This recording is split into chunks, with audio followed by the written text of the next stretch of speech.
All one could see was flames.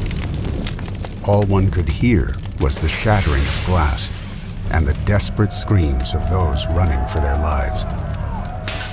All one could smell was the smoke from Jewish possessions, stores, and synagogues being burned.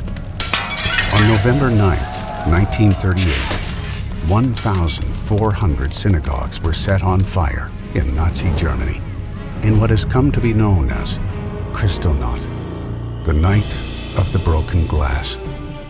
That night, the Nazis destroyed what physical things they could, but their message was foreshadowing their true intention: to destroy not only the Jews, but the essence of Judaism, its foundation, and its soul. This is why they targeted the Torah scroll, for it is the symbol of Judaism and the heart of the Jewish people.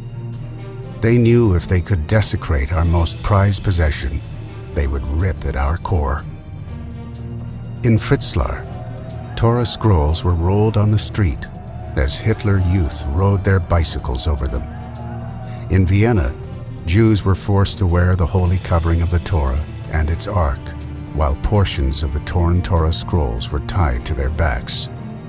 In Frankfurt, Jews faced death if they refused to destroy the Torah themselves, having to first rip and then throw the pieces into the fire while held at gunpoint.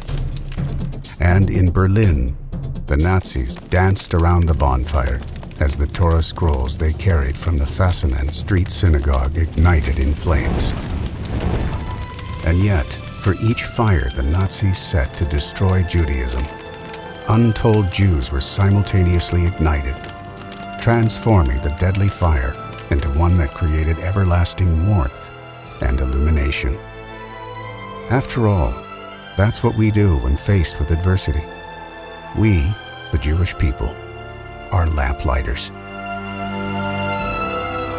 One remarkable lamplighter was only 14 years old that fateful night.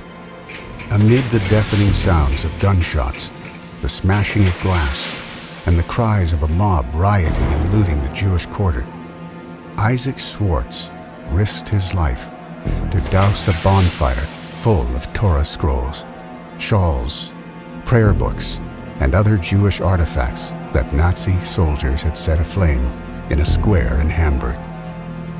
From the ashes, he managed to rescue a single Torah scroll. Buried along with a few other rescued Torah scrolls, it remained hidden away for years. Only recently was it recovered, restored, and brought back to life. Just as the Mishnah teaches that every single life is compared to an entire world, so too, this one Torah is a living world that survived and rose up out of the ashes. It is now 78 years later that the Torah Isaac saved will continue to inspire and educate. Isaac's rescued Torah has been generously donated to JLI by Leonard Wien in memory of his beloved family who perished in the Holocaust. A noted philanthropist and visionary with a passion for Jewish education and continuity, Leonard is a valued member of JLI's Board of Governors. As we gather together to celebrate this Torah of our past, present, and future, we mourn those we have tragically lost, murdered for being Jews, while working that much more intensely to ensure their memory continue to inspire and drive us to be prouder, stronger, and more committed Jews today. Through our good deeds and Torah learning, we ready ourselves for the ultimate celebration, the coming of Moshiach, when we will be reunited with all Torahs and fellow Jews from throughout the generations.